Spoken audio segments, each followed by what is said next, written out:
This meeting is a landmark because today we are consulting with the government in order to chart the destiny of the vanilla industry.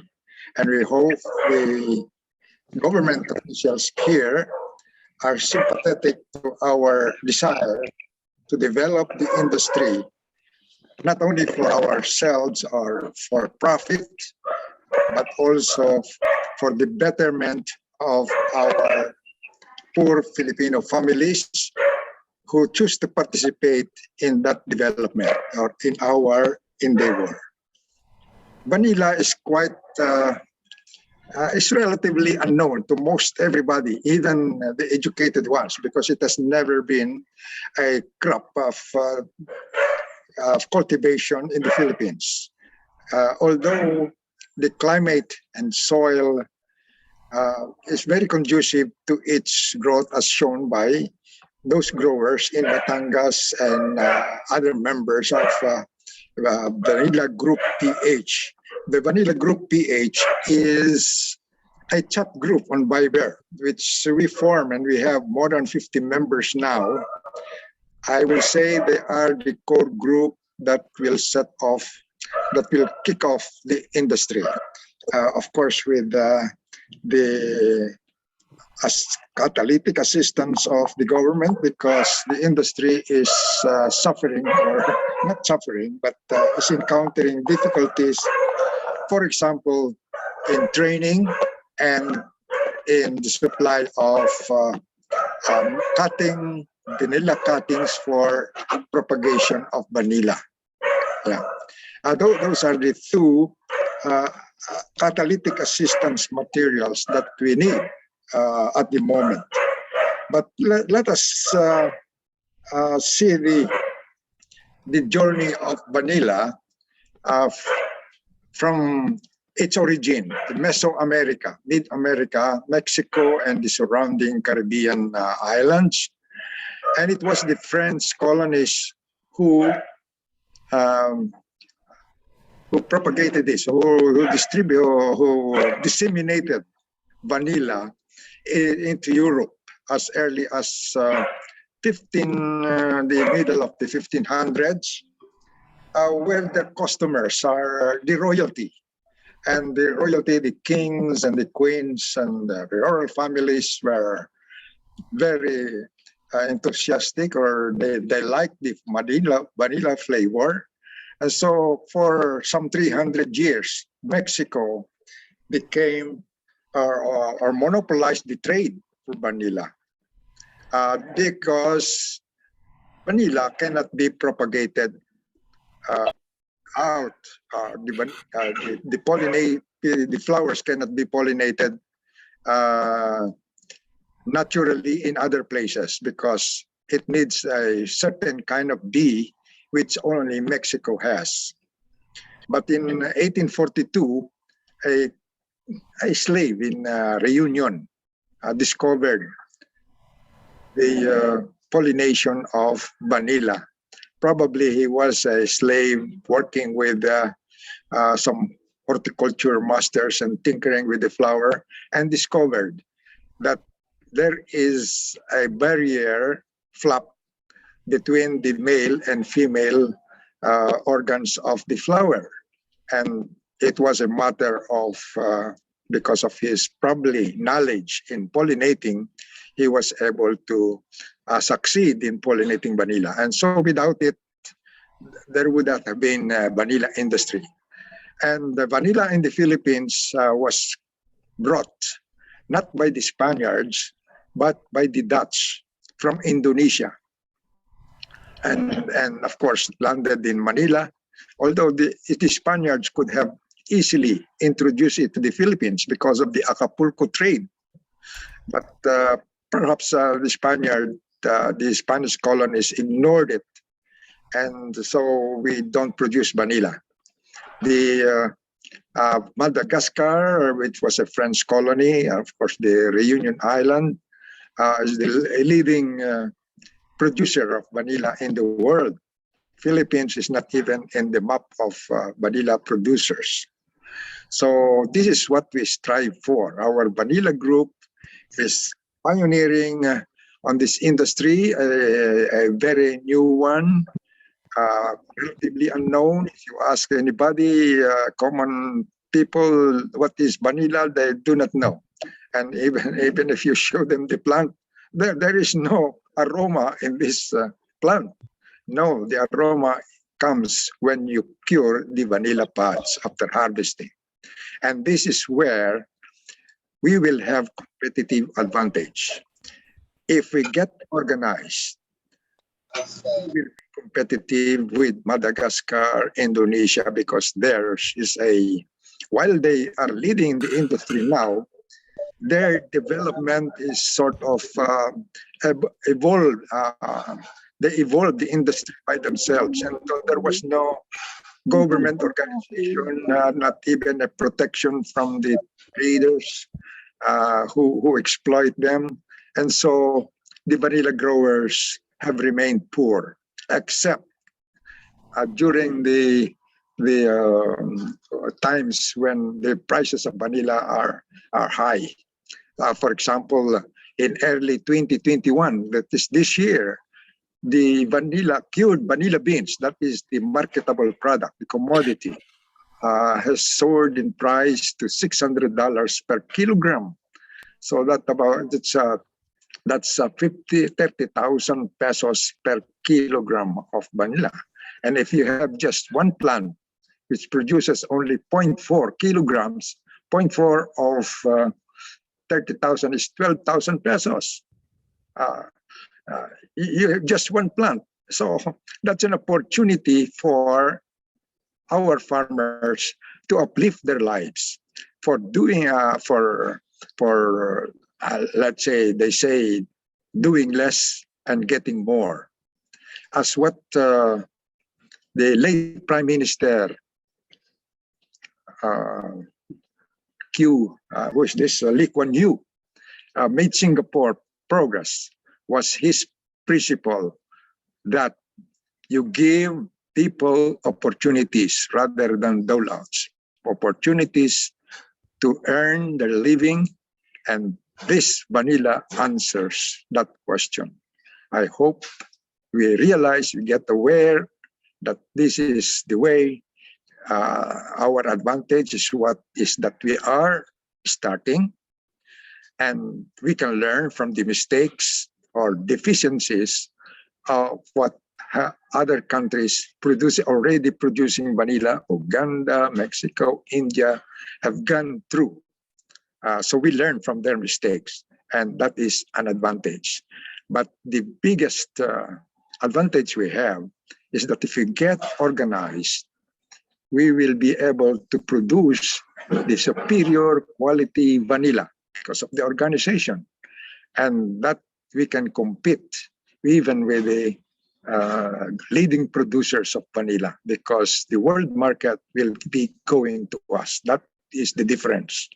That is the difference, because with a proposed model, business model, I would say now the proposed model is akin or mimicking the universe, a perfect creation by itself. The universe composed of galaxies and planets, and the sun and the stars and their planets. So we sort of mimic that organization, and the planets and the stars.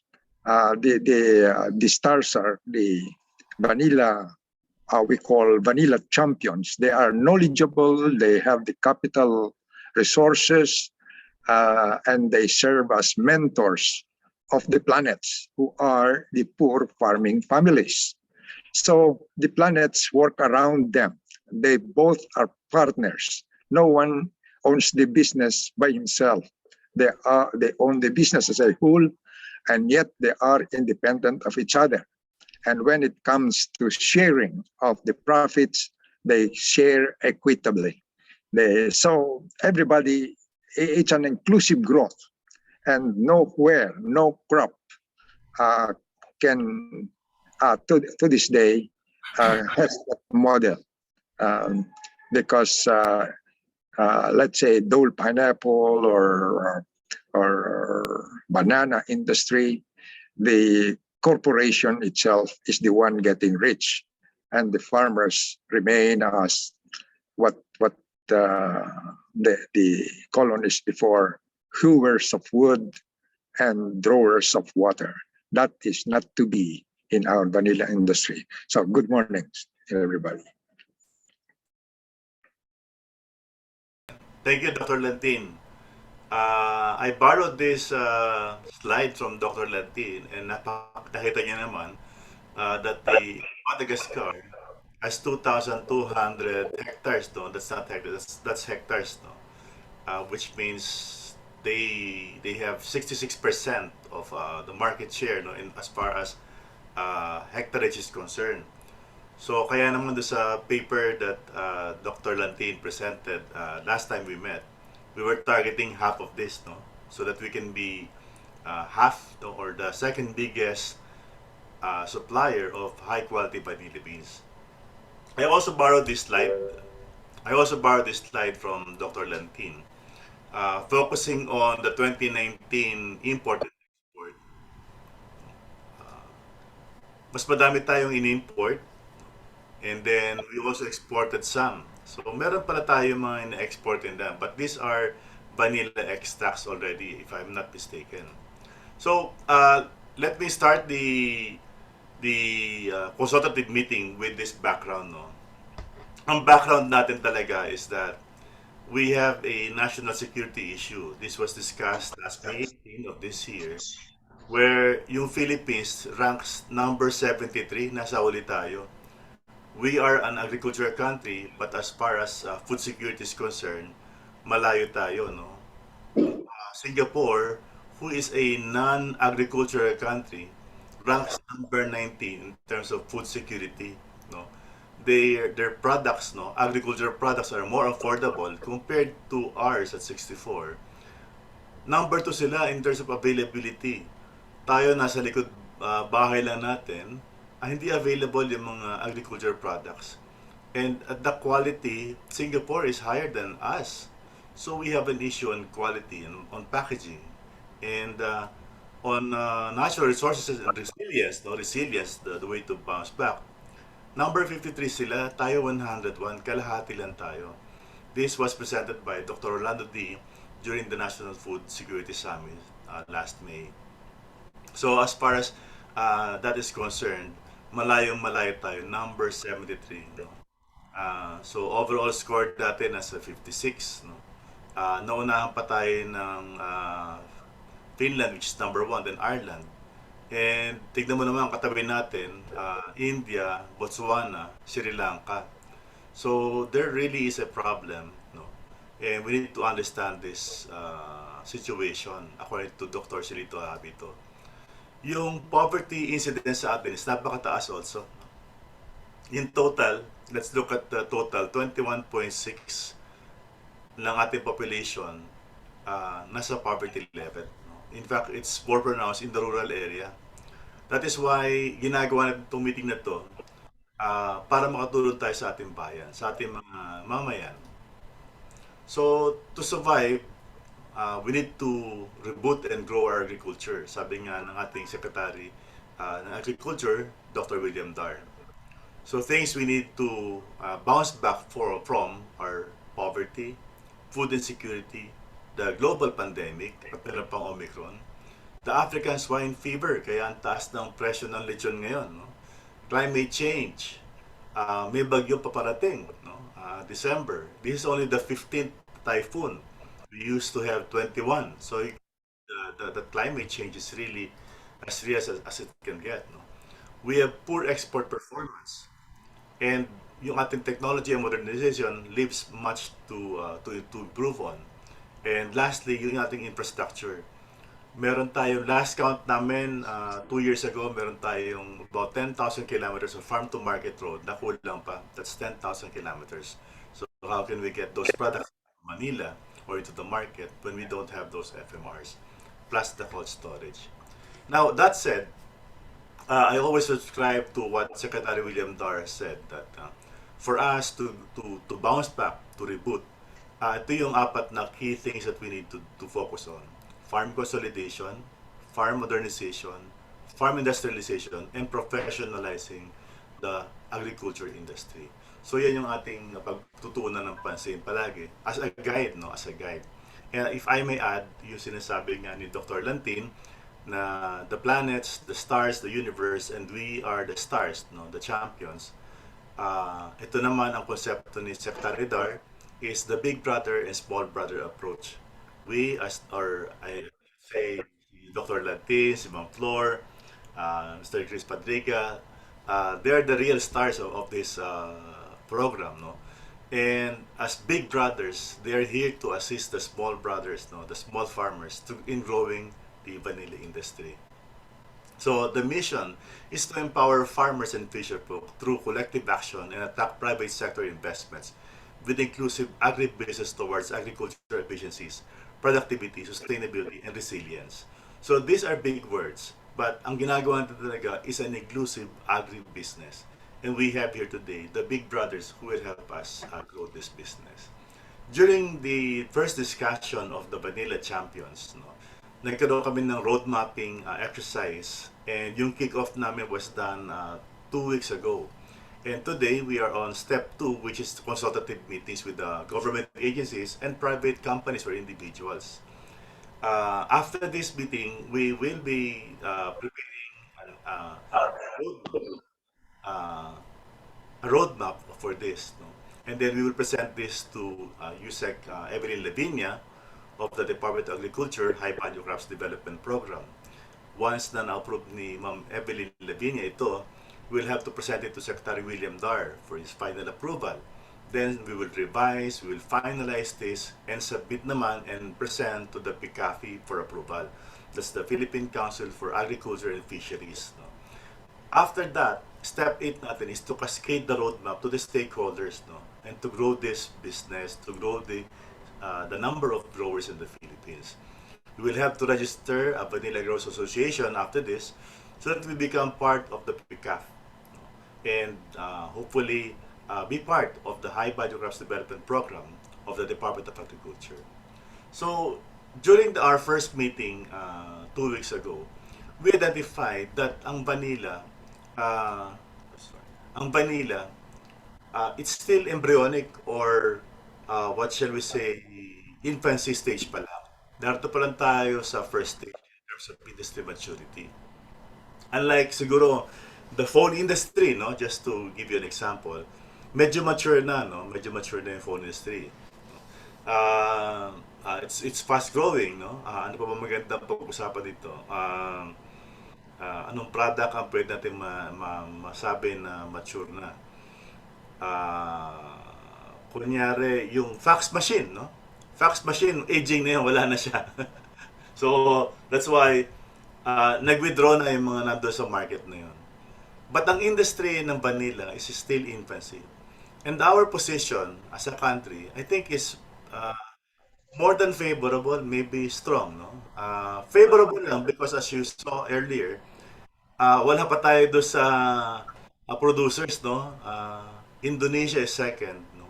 Comoro, madaming mga African countries also nandun, pero wala pa tayo. So we are not strong, definitely. But the condition is favorable because nasa belt tayo, no? Sa pag-aaral nga ng cacao, ng dragon fruit and other products, maganda yun na sa belt, no? 20 to 30 degrees north and south of the equator kasi maganda yung temperature doon. So, the Philippines, as far as competitive position is concerned, favorable because we can grow this. We can fast grow, and we can also differentiate. So that said, during our first meeting, the Philippine vanilla industry is in the infancy stage. No, batang-bata pa. And our country's competitive position is favorable. Therefore, our thrust is to fast grow an inclusive vanilla industry with farmers.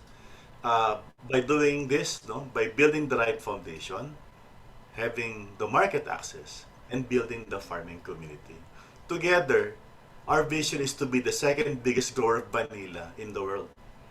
So remember, 2,200 hectares ang size ng farm ng Madagascar. Next to that is Indonesia with only 400.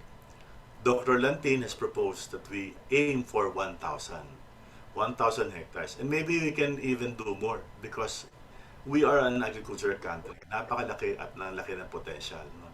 I'd like also to welcome mga pala ang ating brother na si Ramon Rivera. He is important to this meeting because nakita ko na karamihan ng mga ginagawa ng vanilla growers is that they use cocoa coir, no, sa pagtayo ng kanilang plantation. So malaki yung role na gagampanan o hihingi natin na tulong kay brother, no, kay Ramon Rivera on this. He is the regional director for Calabarzon, Philippine Coconut Authority. Mamaya, no, I'll ask Mon for a short word. No? So, habang ginagawa namin yun, nakita namin na magkaroon tayo ng model, no, or what we call a business canvas para magawa ito. We are just on the first stage, which is organizing. So we are organizing this, no, so that we can have a roadmap. We need more cooperatives or associations to be in this, no? And we need more engagement with the government agencies, no? Convergence para matuto tayo. Pandemic nga lang, pero maganda sanang gawin is magkaroon tayo ng benchmarking if we can all go to Madagascar, even virtually, no? To see what they are doing and how we can replicate this, no? It will be very nice if we can have a model farm here in the Philippines that everybody can go to, visit, and copy, no, and copy shamelessly. Ika nga sa mga business people, no, kopyahin natin ang magandang model farm. And there are a lot of things that we need to do in building it, modernizing it so that we can start to export. And on process or in curing, sabi nga Dr. Lantin, ang vanilla walang lasa yan, no, unless properly cured. So malayo pa yung ating landas sa tatahakin.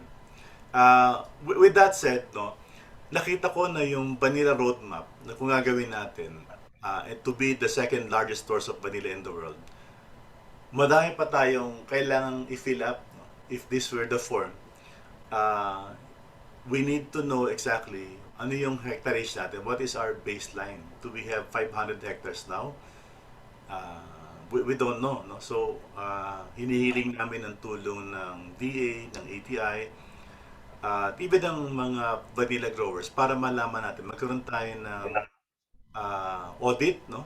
Kung ilang hektarya, anong productivity, para malaman natin ang current volume natin, and then we can project or forecast ano yung volume targets natin for next year and the years to come. Ang gusto natin is production and modernization so that we can go into industrialization and we can start to export. So ito yung mga focus na, this is just a guide, no, kung paano natin gagawin yon. I propose guideline lang ito. This is not the end all be all. Mamaya, I will have to engage all of you in a conversation para malaman natin namin kung ano yung mga hinahanap natin dito sa industriya ito so that we can have a puzzle that we can all pagdugtugin natin to so that we can create a roadmap. So, I would like to propose sana na magkaroon tayong 8-box thinking, but we're only 21 in this meeting, so it may not be fruitful in that. No? I have designed a questionnaire, mamaya, no? I'll take you through that. But after that, actually, tulad ng ginawa doon sa International Congress on the Food Summit, no? Ito, mafe-feel pa natin ito. No?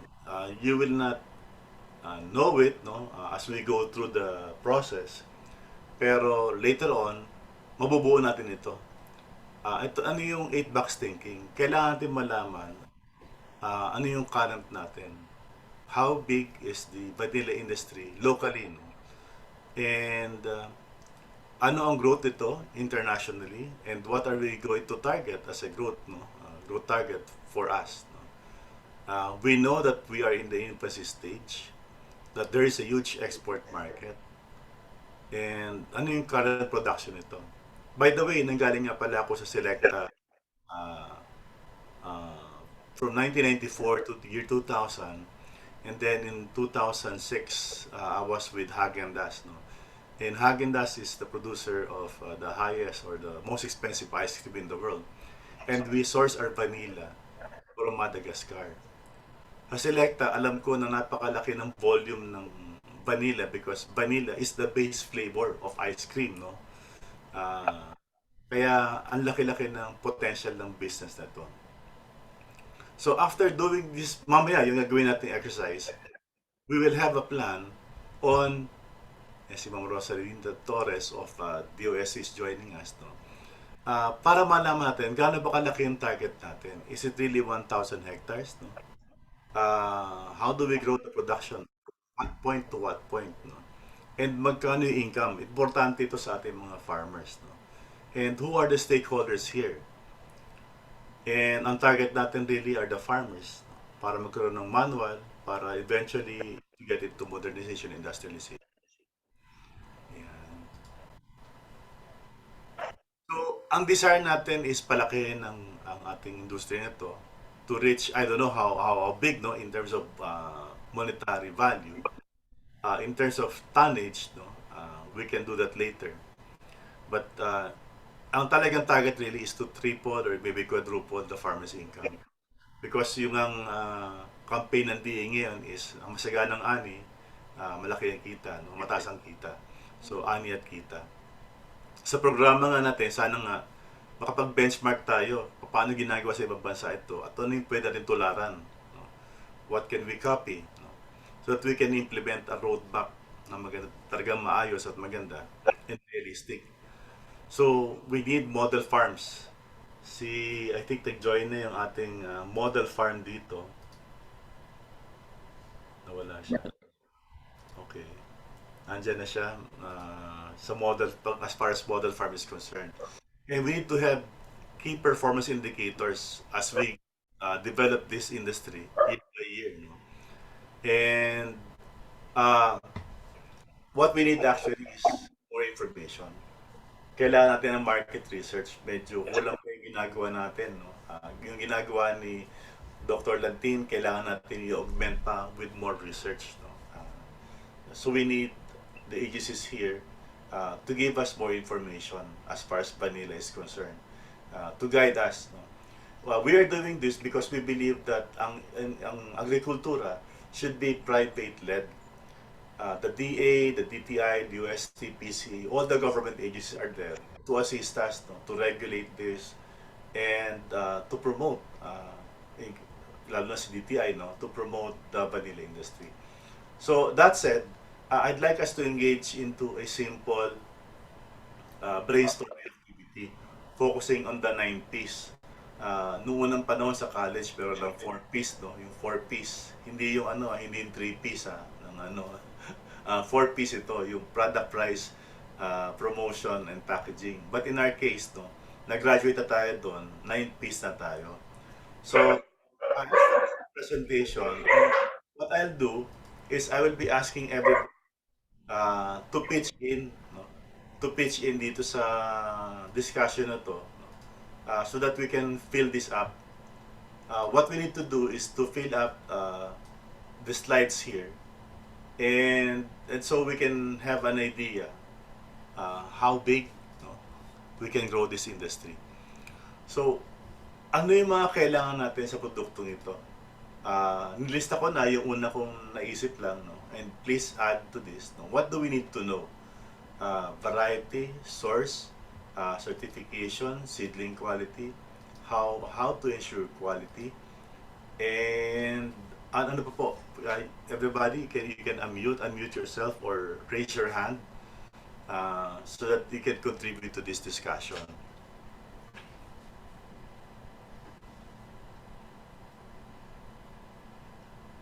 Anyone? Ano yung gusto niyo malaman? Ito yung wish list natin eh. Wish list ko din. No? What do we need to know about this product? Cox Galaxy A31.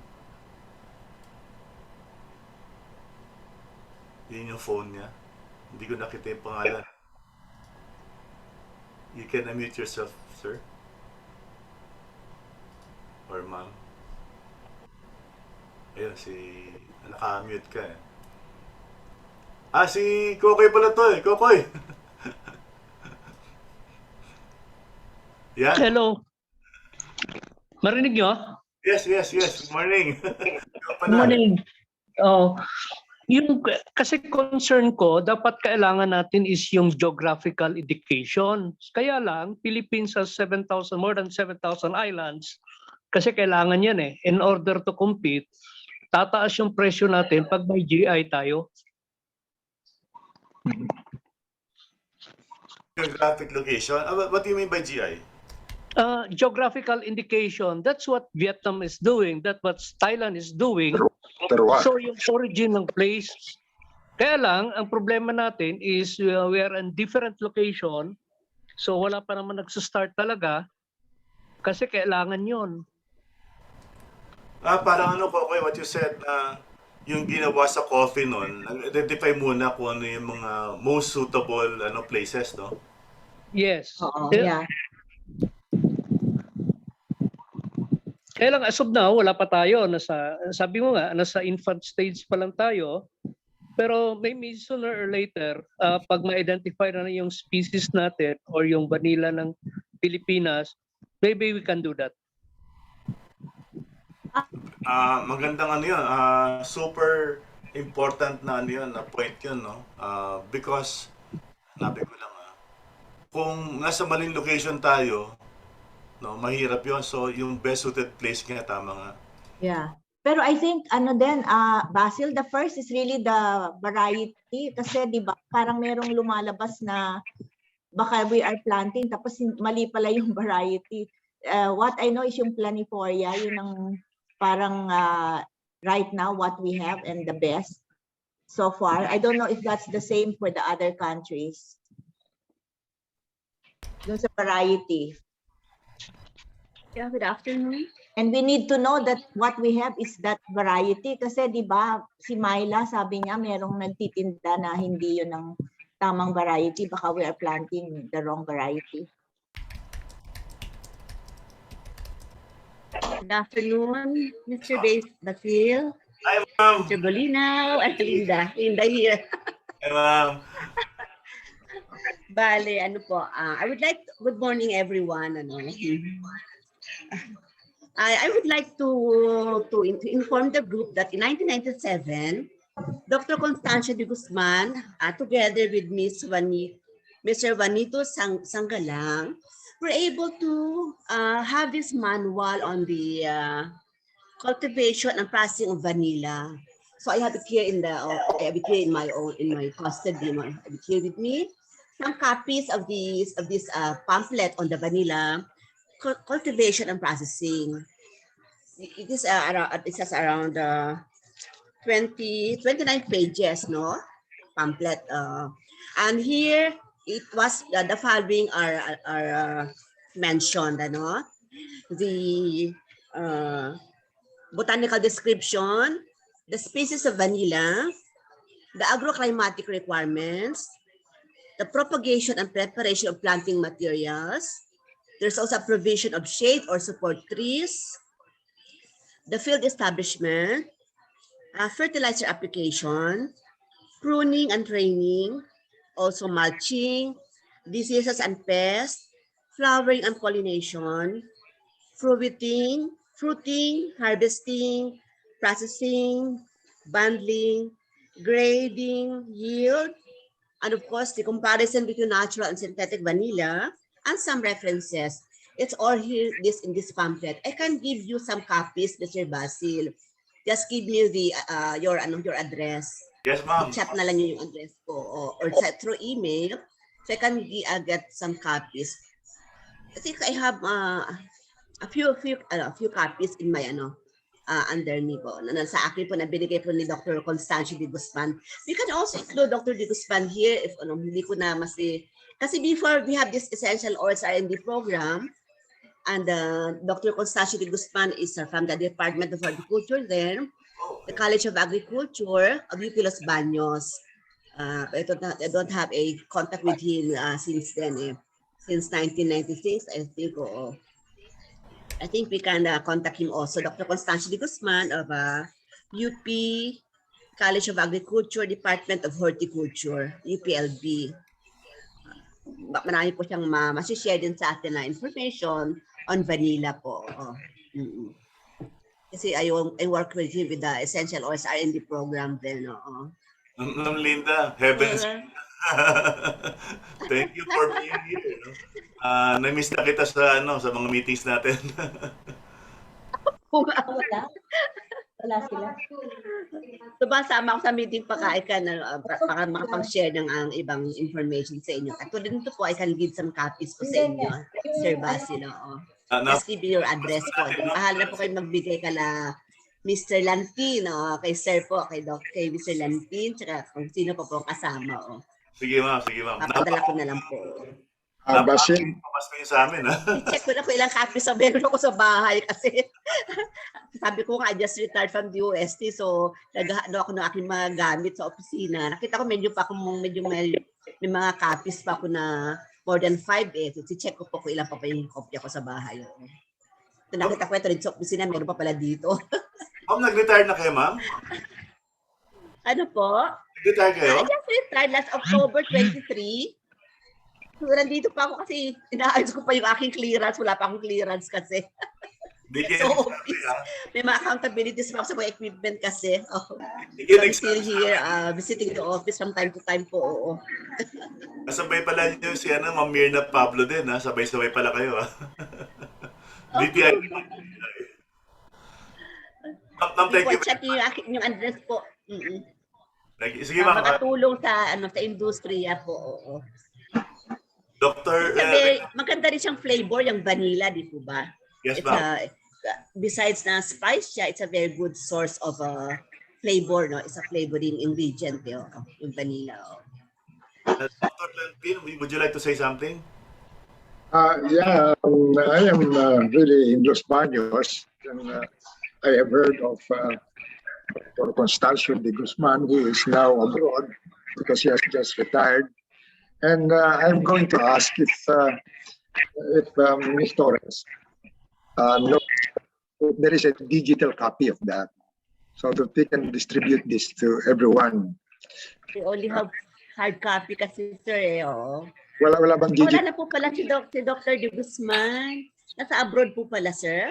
The last time I heard that he was abroad, but maybe he's back. I don't know.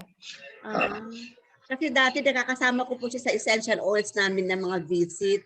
So, pupunta kami sa iba't ibang lugar to talk on regarding essential oils naman po. Okay. Nice meeting you po, Sir Ray. It's within reach of our, shall we say, vanilla enthusiasts, or those who are, these are the nuclei of the industry, shall we say. So they have to know more about vanilla than anybody else. They're the experts. These are what they call the vanilla champions.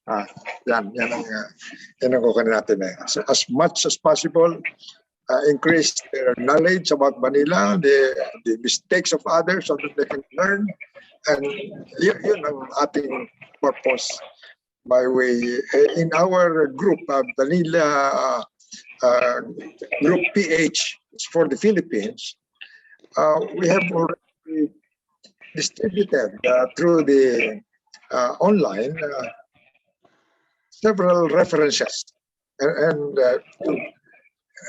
this may be about, if you stack them together, this could be about 30 centimeters thick already. So what is needed is their time to read it, and better yet, to practice what they read. That is the thing.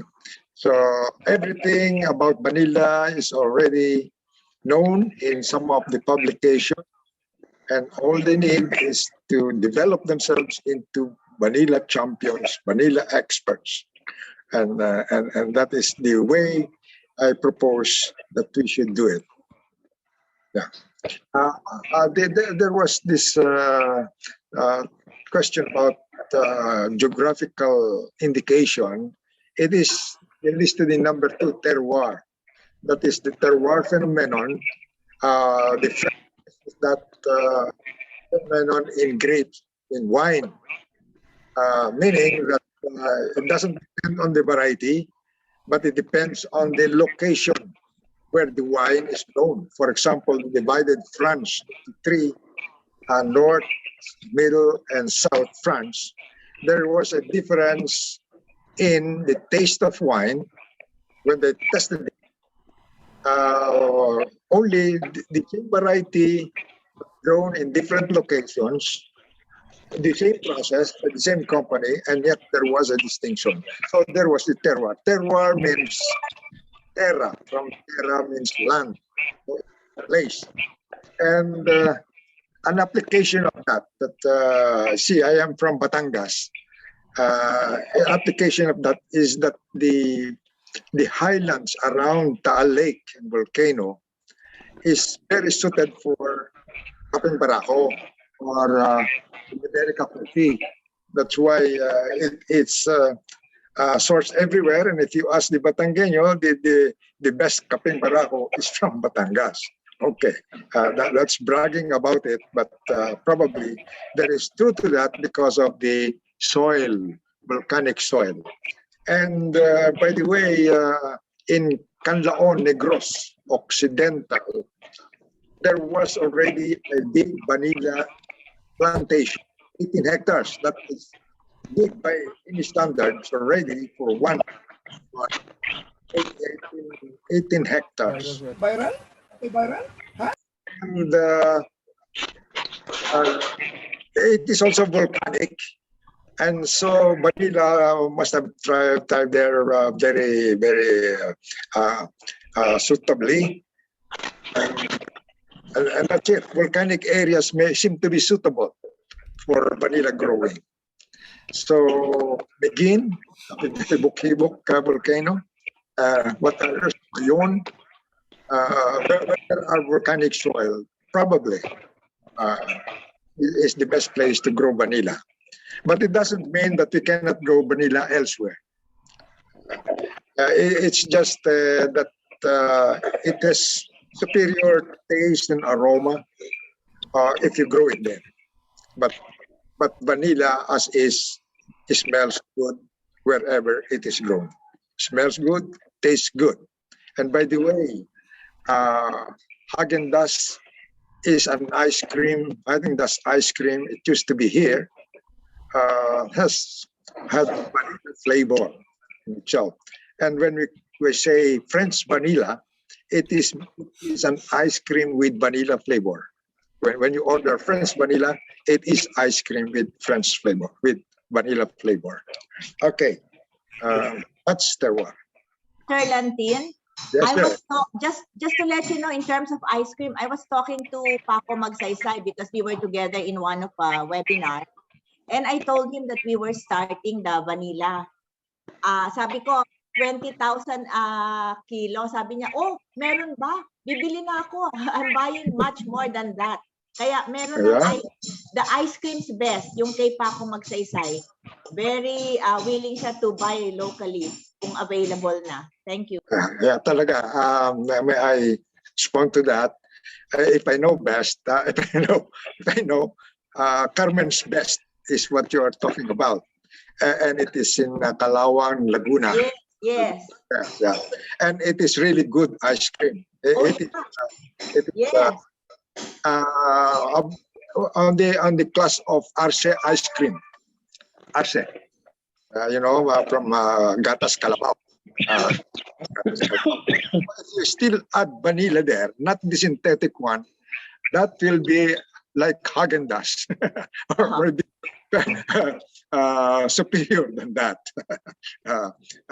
So we can create a brand for the Philippine ice cream. Yes. Galing, yeah. Tama po, Dr. Lantin.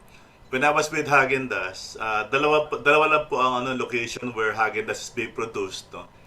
That's in France and in Japan. But Japan only produce Häagen-Dazs for Japan lang. So France is the only source. No? However, in the US, iba yung market na yun. Ang nag-handle ng Häagen-Dazs doon is si Nestle. But production of vanilla ice cream really is from France. I'd like to welcome nga pala si Pabs, no? Si Sir Pabs Villegas who just joined in. Pabs, bali, we are in the point na nag-brainstorming tayo about the 9 Ps. And ito yung mga wish list natin. Ano yung mga kailangan natin malaman, no? A while ago, we were discussing this, no? What do we need to know about the products, no? And there are some more, no? That's product, place, people, process, packaging, promotion, position, etc. And una namin nabanggit nga ito, ano ba yung best na species or variety that we should be planting? And nabanggit nga ni Ma'am Linda Torres, no? Na merong book si Dr. Consultative Guzman of UP Los Baños. Nandun lahat yung kailangan natin ng mga information. So we will be given a copy of that which I'll be sharing to everyone here. No? Hopefully I can digitize it or makarequest tayo digital. So Pops, would you like to say anything or about this? Naka pa yata. Wala pang sound, Pops.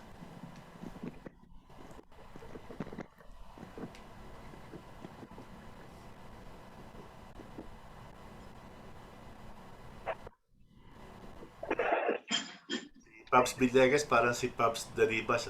Kilala niyo ba yun? Kilala ni Pops. Ako marunong kumita. Yes, sir. Yeah. Good morning, sir. Can you hear me? Yes, sir. Can you hear me now? Yes, sir. Okay na. Okay. Basil, Ray. Of course, narin yung lahat ng mga kaibigan narin sa floor. And many more that I know. Okay. Ganito yun eh. Kaya ako excited din sa vanilla. In fact, dalawa yung excitement ko sa vanilla at saka yung whatever yan, isa pa yung aloe vera. Because when I was in Tonga, Chief Technical Advisor ako sa Tonga, 1992 to 1994. Ang Tonga nagpo-produce ng, I think during that time, nasa 2,000 metric ton, 1,000, mga 500 to 1,000 metric tons lang ng vanilla. Pero laki na kinikita nila. Yun nga.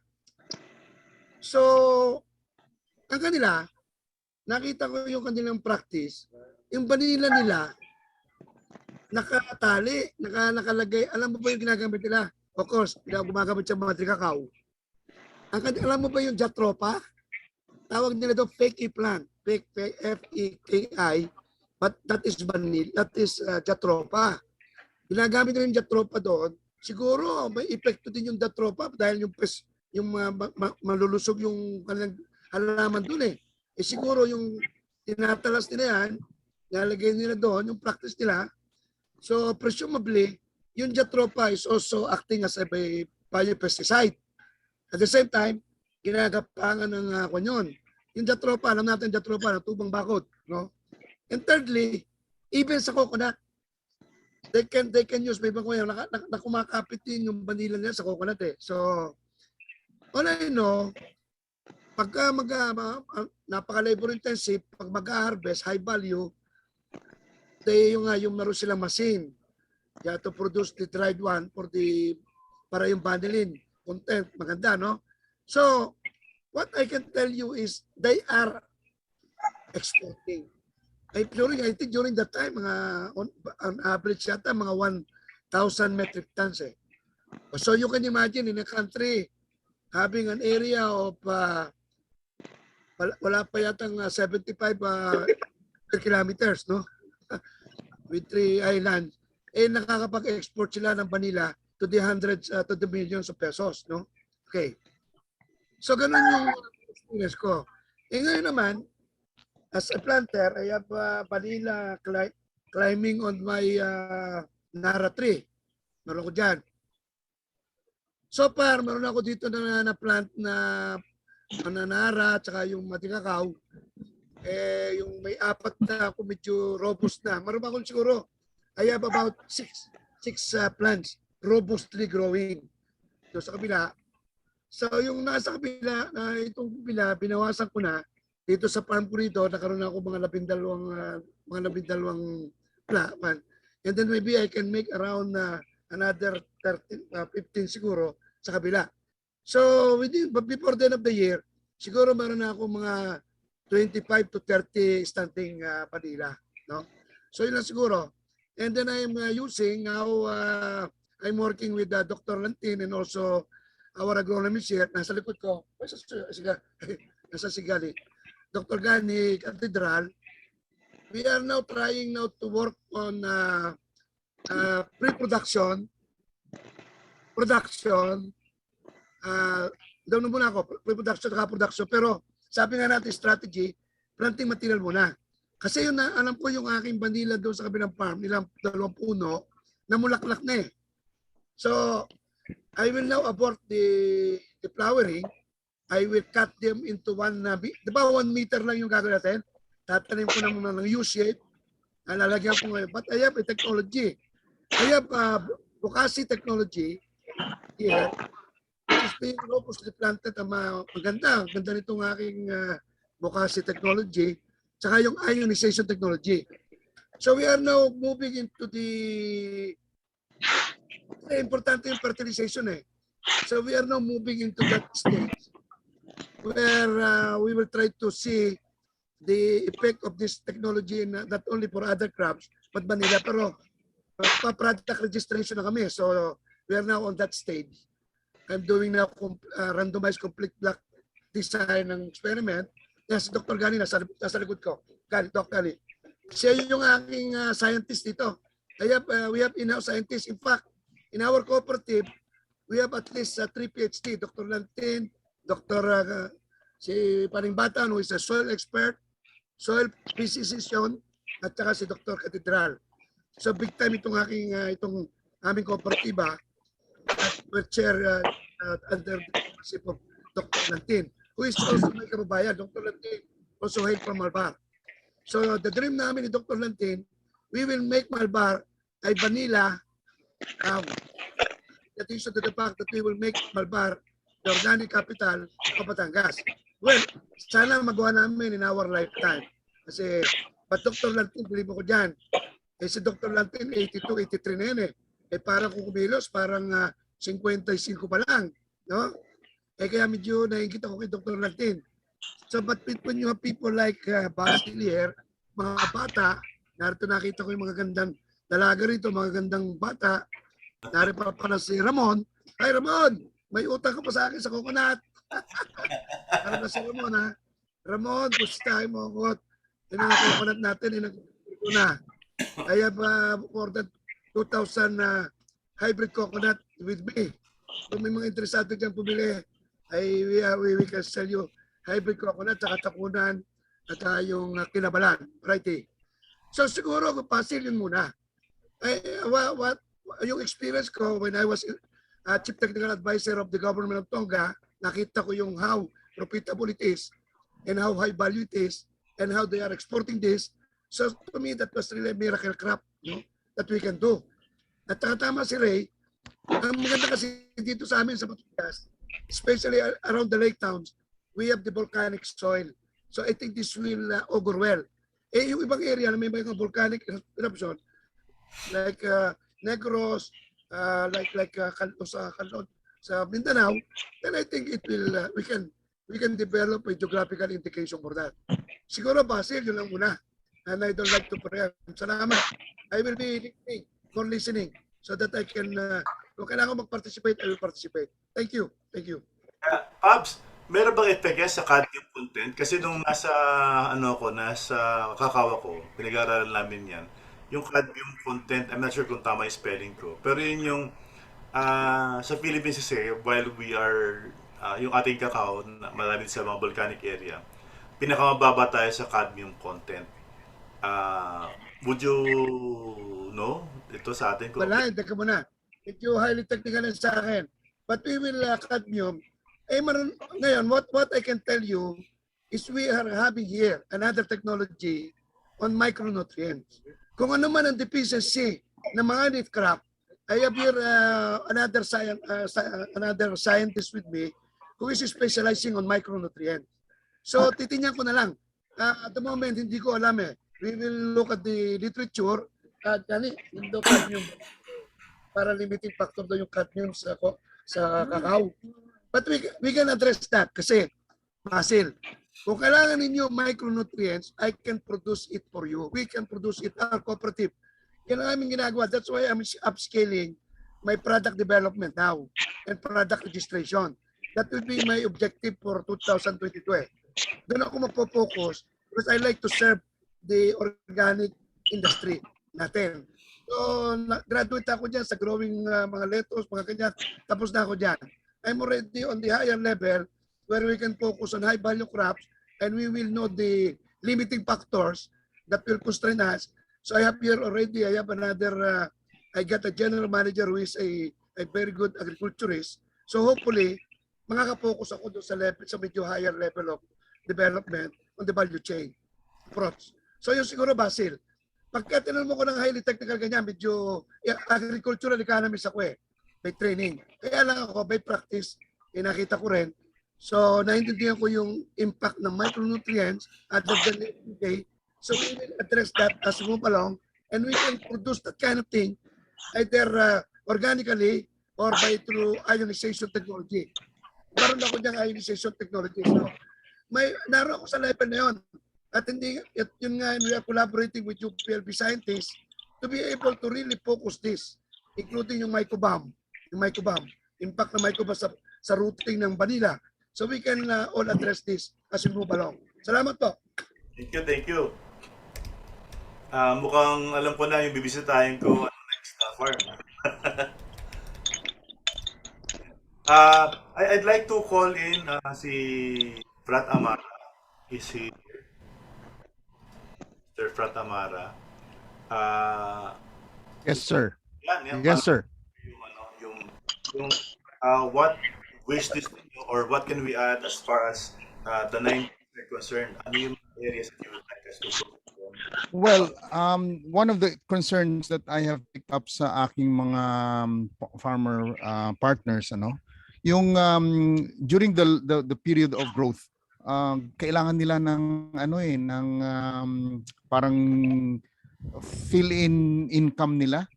Parang I don't know what the term should be used, yung parang substitute income muna habang nag-aantay sila ng produce ng vanilla, So the support organization sa DA, marami mako-contribute niyan. For example, yung common dito na practice is yung cattle raising, like lalo na malapit kami sa Padre Garcia, so very popular yung cattle raising, mga baka, mga kambing, yon. So right now, harvest season ng ang popular dito na crop is Sintores. So harvest season ngayon, but that's very once a year na windfall nila, if you can call it a windfall. Pero the rest of the year, gutom sila. So yun ang ko dito.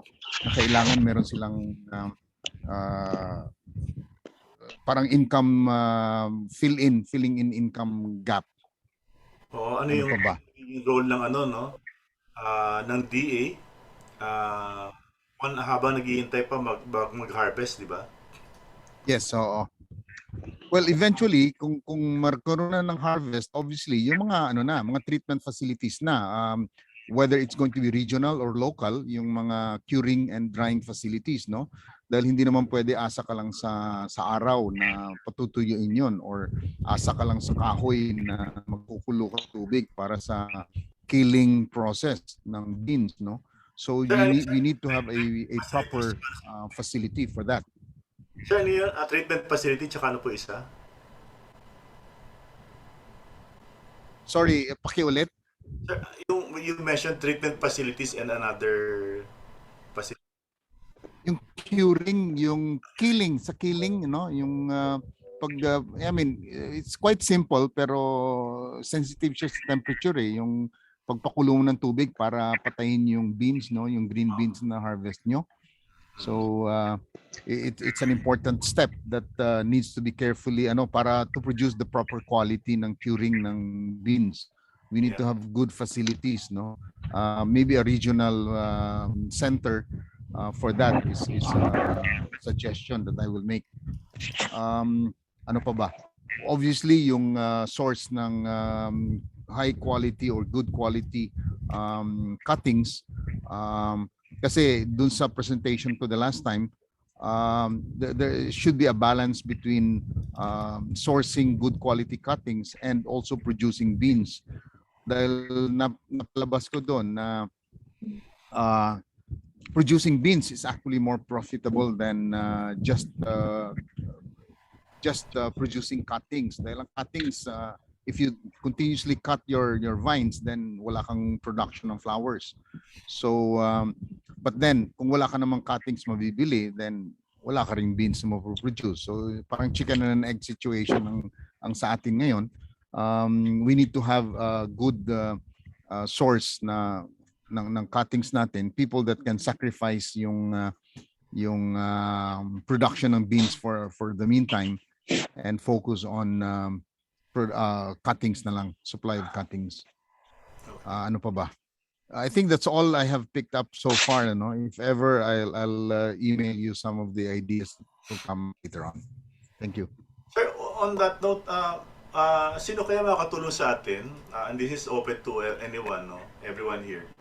Para malaman natin yung baseline, ilan na bang hektarya sa Pilipinas? Wala kasi tayong sino kayang makakatulong dito sa atin? How many hectares na?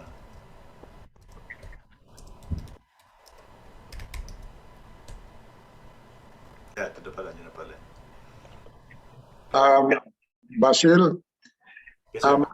Basil,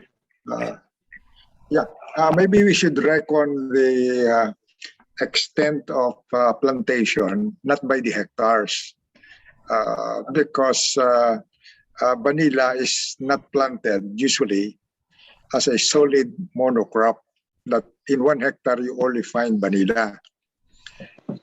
The method of counting is counting the number of plants, clumps.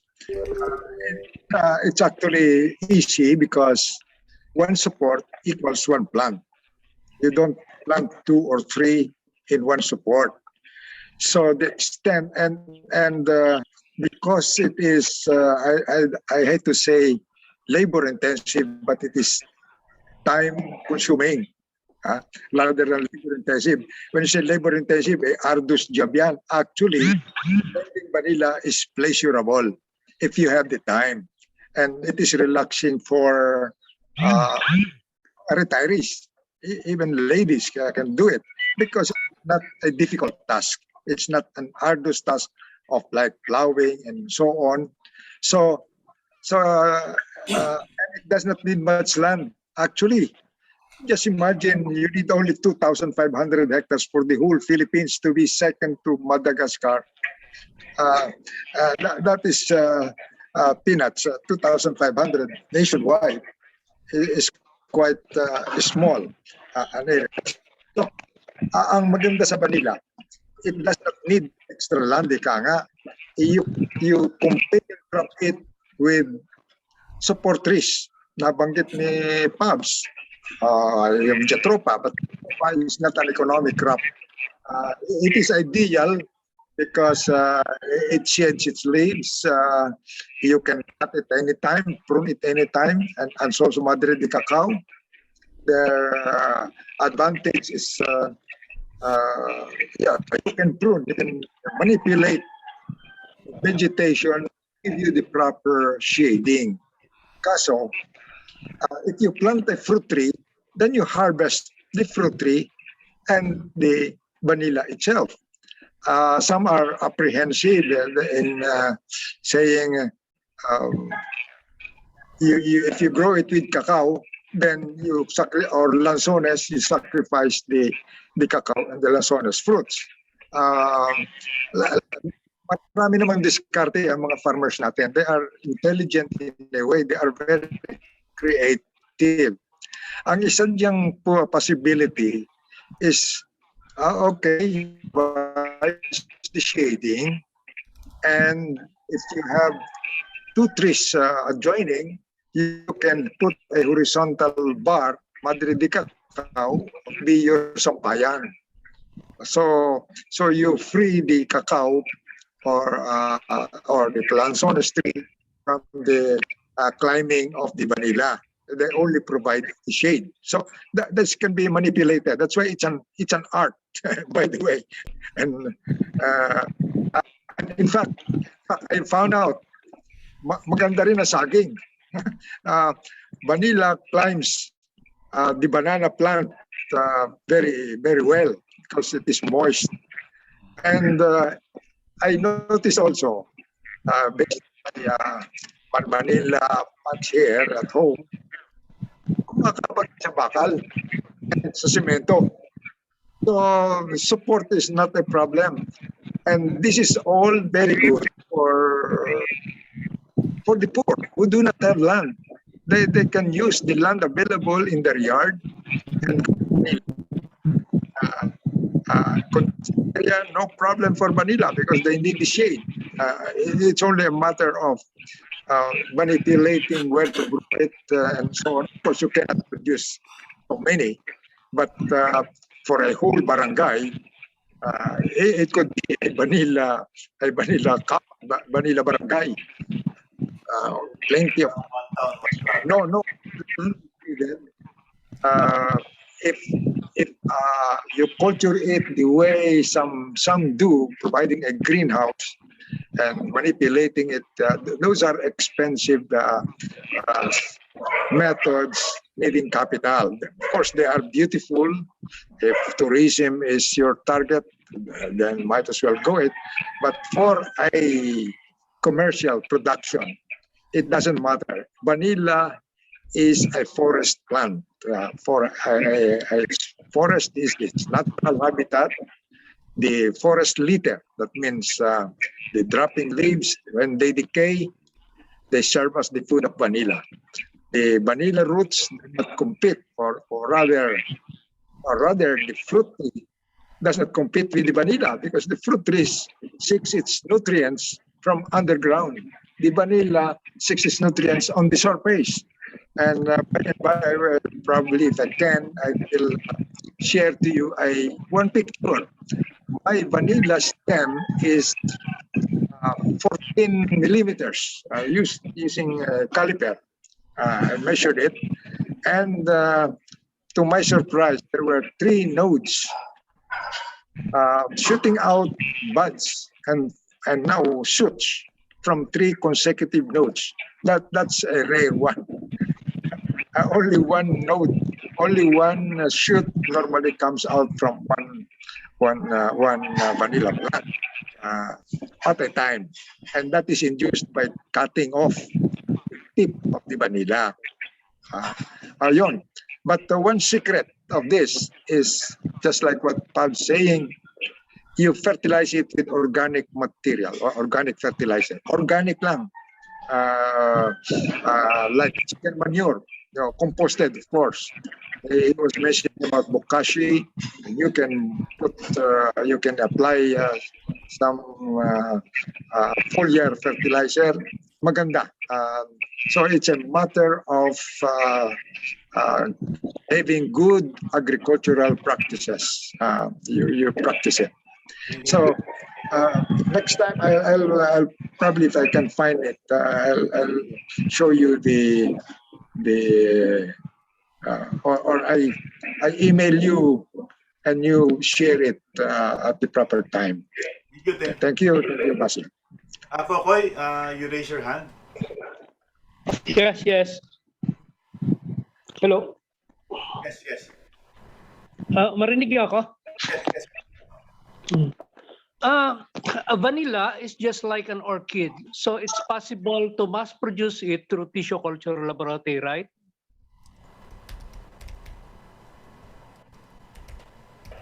Yes, Toto Barcelona is. Yes, Toto and Jay are doing tissue culture. Okay. So Sultan Kudarat is building a 50 million worth of tissue culture laboratory. So we might we might do that. And we have 5 municipalities, which is in the highlands. Probably merong mga 50,000 household yan. So if we provide them with planting materials that can kahit tag-10 lang sa per household, that's 500,000 na yon. So maybe we can plant at least 1 hectare muna, then to mass produce, saka na pamigayan. But ang tanong dyan is, we need a real score kung magkano talaga ang income potential per hectare, so that we can compensate mabigay sa per communities or per household. That's for the government plan for high value crops. I-include namin sa plano. So ipapasok muna sa PCIC yan. Gentlemen, binigyan ko na si Basil ng parang rough calculation. I gave Basil yung Excel file about the financial calculation as well as yung investment. I don't know kung na-review na ni Basil yun, but it needs a lot of correction siguro. But at least the factors there that have to be considered for such an investment and considering the market forces should be clear, should be corrected siguro or updated. So at least meron ng steps na nagawa ako na shinare ko na dun sa group. It just needs to be reviewed by everyone. Thank you. Thanks, Brad. Actually, I'm doing something similar to that. Kasi ginagawa ko really is gumagawa ko ng mga business model. Ito yung ginagawa ko naman for a project namin sa Planters Products, no. So what I'll do is I will translate yung binigay mo sa aking template na yon para malaman ko muna ano yung capex, no, just like in this one. Kunyari ito, no. Ito yung isang project na reading 10.7 million. So we will have to establish yung budget for a model farm, no, mga sweldo ng mga tao, SSS, etc. to come up with something like this. Parang tulad na ginagawa namin sa gawang negosyo, it will be templated na. So allow me to have some time para ma-develop itong template na to para No problem. para makita Walang problema, Basil. It's kanya-kanyang style yon on what perspective he wants to have a look at the numbers. Pero yeah, I'm happy that you are going to have some updates on that. So magiging template na yan. Walang problema. Thank you. In every municipalities that we are covering. No? So doon po kami nag-base ang aming potential market in terms of recruitment of new members. Kaya po manonood. Ayun, okay, na-silent na. Okay, sige. I'll go back to the presentation. And we have so far na-concentrate natin yung discussion natin about the product. But we still have to know more about the place, no? Nabanggit nga ni Dr. Lantin, it's not about the size or hectareage, no? But how many plants, no? We will need someone from BPI to assist us on this, kung ilan na. And kulang pa tayo kung sino yung mga tao na kailangan natin na tutulong sa atin dito. Sa process, madami tayo na-capture kahit pa paano. Yung role din ng DA on this is also critical. Meron tayong how to ensure product through quality, yung benchmarking nga. Tapos, how do we grow the vanilla community? No? Through webinars, social media, inviting speakers, training, exhibits, model farm. Yun nga yung benchmarking. I'd like to propose na kung sino may maganda itong farm, no? Kunyari si Pops o kaya si Myla, maybe we can go to their farm and discuss this or continue the discussion, more in-depth discussion on this. I'd like to call on our friend, si Mon Rivera. Meron bang project ang PCA on promoting vanilla? Is Mon Rivera here? Nawala ito si Mon. Basil, can we add mga manuals, mga promotional manuals that Ms. Torres has shared with us earlier na maganda siguro i-distribute yun. Yeah. Dun sa promotion na slide. As a promotion. Yeah.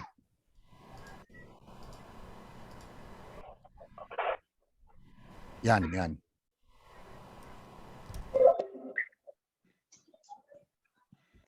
And maybe some site visits sa not only local but international lalo na sa Madagascar kung kaya natin magbiyahe doon.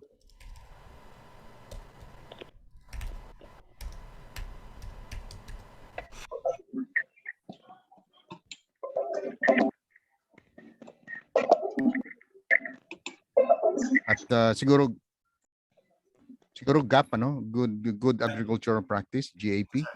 It's saan ba yun? Process yata yun. Ito siya. Yan. Okay, thank you.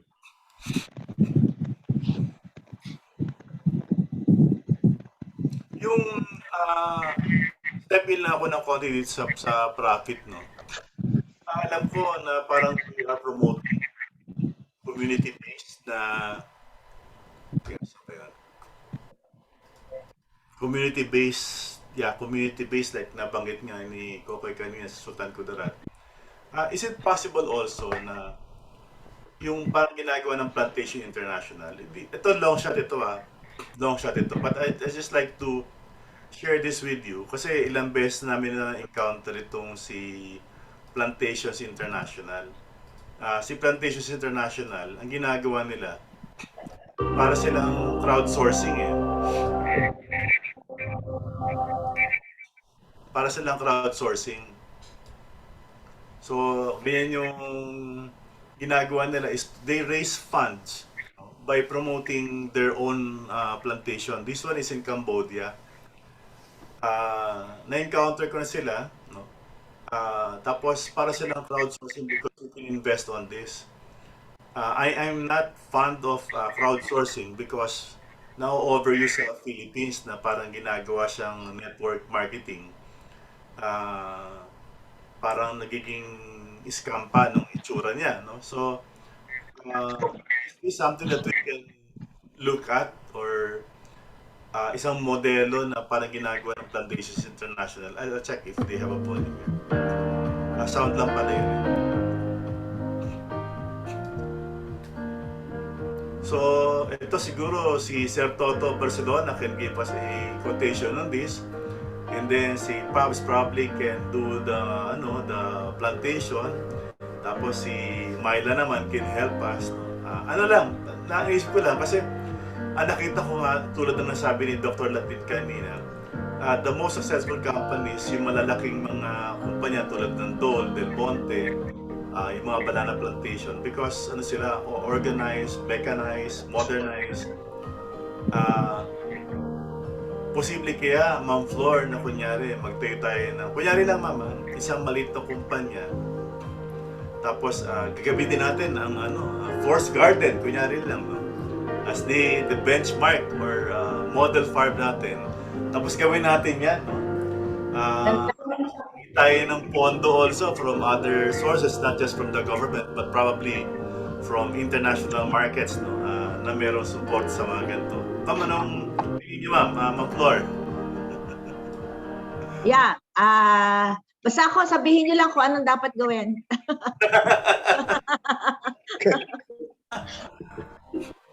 Naisip ko lang kasi, Ma'am. Ang ganda nito.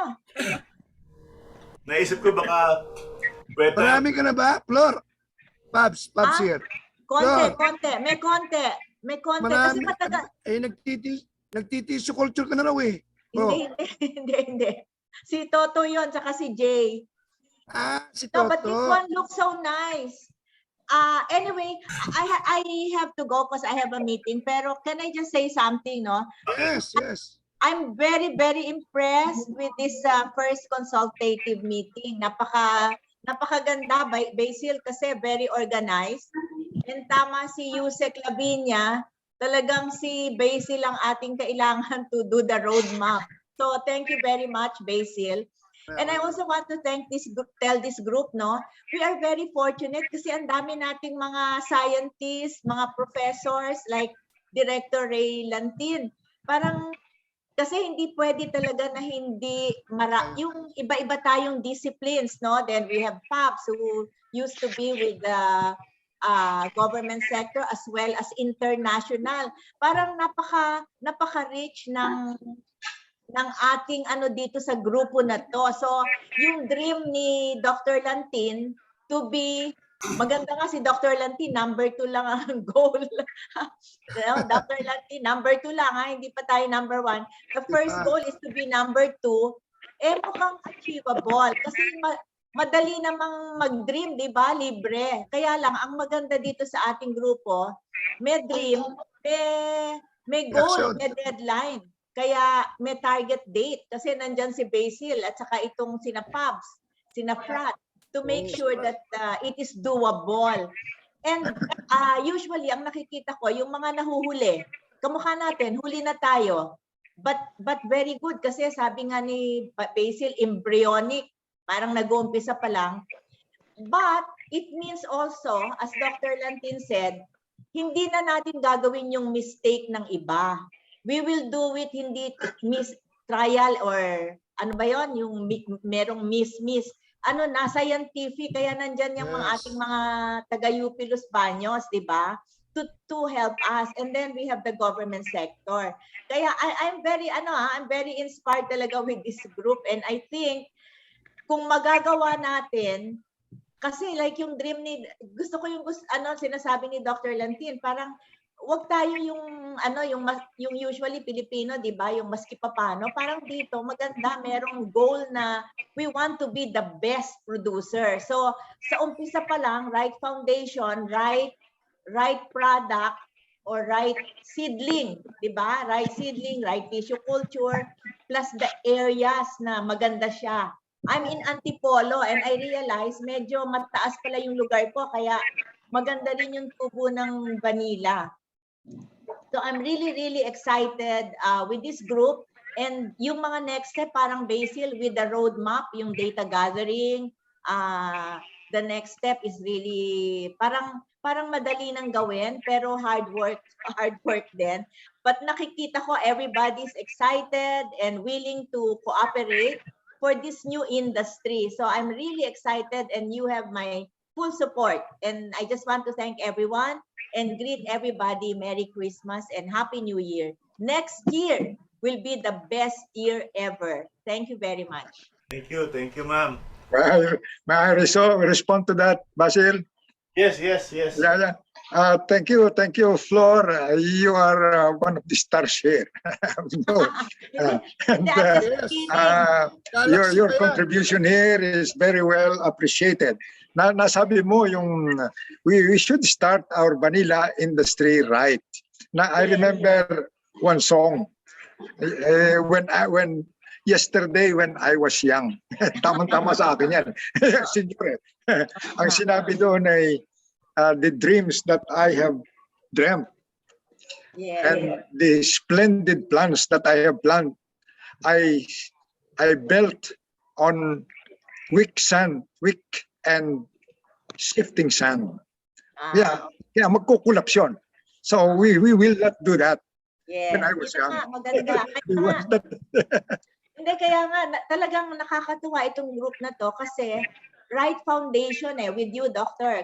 Lantin, you know, yung mga scientists, di ba? Parang tama, we're starting young, bata pa, tama. Okay? Thank you very much. Thank you. So, Basil, you just have to tell us the next steps. Yeah. Pastor, can I just speak a little? Yes. Talagang pagkakasama natin si Flor, may inspire talaga tayo. Dahil si Flor, tuwer yan Hindi lang yung financial expert, global financial expert. No, thank you naman, Mr. Pops Yap. Pero talagang he walks the talk. Kaya alam ko yung ginagawa ni Flor. Makasama tayo sa negosyo. Oo. Magkaroon ng intimacy ni Flor. Saka si Ed. How is Ed? Okay naman. Nandito, So we will, yung ating gagawin natin ang lahat. At dahil naman yung aking idol Brad, si Dr. Lantin, ay saludo lang ako ng saludo diyan kung sinabi niya sa akin. Oh, yeah. Gagawin ko lang dahil yan ay core commander ng class 59. Ako naman ay core commander ng 69. Ito Oo. 10 taon. So my senior Brad is always right. So Okay. kasama mo kami dyan na Flor, Basil, Yes. iwanan at ikaw ang aming pag-asa, bata ka pa, marami ka pang energy. Eh kami, Tama ka, Pops, yung mga bata, si Basil. yung mga bata rito. Yes, Kayo si mag-carry Namayla. Ha? Sige, salamat Flo. I really Thank you. appreciate Thank you. being, salamat po. Basil, bago ako malis, picture tayo muna. Sinong kukuha ng picture? Very important first consultative meeting. Can we ask everyone to open their videos? Then after this, I'd like to hear sana from, I'm not sure kung if Ma'am Yusek Lavinia is here. Hopefully she can say a few words. Or her representative kung wala siya. Oh. Si Yusek Lavinia is nasa Mancom po siya. And Ay, Joby, hi! Hi po, Mr. Hi, Rela. Joby. Nasa Yes. ano po pala, sorry, nasa assessment po siya in Baguio for 1 week po. At saka may mga series of meetings po, kaya hindi siya naka-attend today. Di bale, basta nandyan si Joby. Makakarating yan kay Yusek. Yes, yun naman palagi kong nire-relay at saka may minutes of meetings naman akong sinasubmit po sa kanya. Okay, very Excited good. din siya dito sa grupo ninyo. Smile tayo. Ready? Smile. 1, 2. Teka, nawala yung aking picture. Ayan. Okay, ready? 1, 2. One more time. 1, 2, 3. Okay. Okay. This is the start of the vanilla industry. I mean actually proceed to the synthesis, no? Because we're almost at the end of the presentation, no? Yung highlights na nakuha ko lang is that we need to start right the first time, or tawag nga natin is first time quality. So I fully agree with Dr. Lantin and Ma'am Flor Tariela na we need to start right, no? By having the right product, right place, no? I'd like also to thank Ma'am Linda for sharing the manual, or will be sharing the manual, no? And I'll be sending this to the concern. So we want to be the best producer of high quality vanilla in the world, no? And we can only do that by having the right product, the right process in the right areas. And this time, more scientific approach, no? As we do benchmarking and visit other farms, no? I will schedule that. I will coordinate with you in doing that, so that we can avoid the mistakes of others, no? So we will pave the way for this. I'd also like us to explore setting up a vanilla company, no? Yung binigay sa akin ni Sir Frat Amara, maybe expand that into a company. Let's see, no, how much capitalization, since hindi naman kailangan malaki yung plantation natin. And it can be in an existing farm already, so that we can set up. And the next steps really is to data gathering, have more consultation and convergence. If Ramon is Ramon here? Sir Ramon? Baka meron pang gusto mong salita before we end. Yes. Yes, sir. Please do. Yes, sir. Go ahead. Hello. Hi. Andrew. Yes, can I go ahead, Sir Cox? Hi, my name's Andrew Diaz. I'd like to point out a few things. Ano kasi ako, city boy ako eh. Pero a few years ago, I actually met Sir Pabs. Nag-try akong mag-brown eggs farming, Sir Pabs. I bought from you mga ilang manok. But now, my vines are 3 years old. I'm here in San Juan, Batangas. I have 3-year-old vines, slowly adding twice a year, I'm adding vines. So my concerns are, well, for the good agricultural practices, I think that's important for vanilla kasi we need the vines to be raised, grown well, but also it's the post-harvest that I think our organization should have. The organization should have like a policing quality on how you harvest. I watched this BBC documentary na I think in Madagascar, street vendors are selling what looks like properly cured vanilla, but the vanillin content is low, the quality is low compared to later in that YouTube episode, properly cured vanilla. Malayo talaga ang quality. So if it's gonna be a national product of the Philippines, there should be an organization that checks how you cure the vanilla. I think that's one aspect to focus on. And then secondly, if I could ask Dr. Lantin or other experts, my number one concern also here is mahal kasi nataniman ko na lahat ng puno namin eh. So I have, in fact, some of my mango trees have 2 vines na. So mahal kasi mag sunshade. May binili ako, but I did it in a small area. Sunshade na 50% sun, which is perfect for vanilla. I was told 50% sunlight ang lumulusot. Pero it's expensive, putting up the frame, ganyan. So my concern is, do cuttings start their life at year 1 again? Kasi if you're gonna invest, baka mamaya you get a cutting from a 10-year-old vine, 2 years na lang or 3 years na lang ang productive life niya. If it's from a cutting, does it start life again at year 1 and you have 12 to 15 years of vanilla life again? That's my question kasi it's related to investing more into it.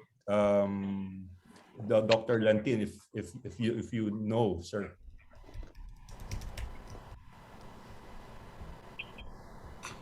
Yes, hello, Andrew. That's a good question. You see, vanilla cuttings are propagated what we call in botany asexually. Walang pollination. That is not propagated by seeds. So, ang tinatawag dyan ay type. Kung ano yung mother, kung pinagkunan mo, yun din ang anak. It's a replicate. A clone of the old one. So pag nag-cut ka and planted a new one, parang nag-start ulit. Ito a younger one. It will not continue at the age. Okay.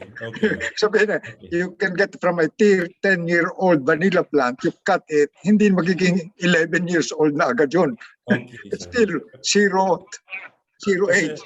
Kasi kasi I started mid 2019, January of 2020, may flowers na yung iba ko. So I actually harvested this morning.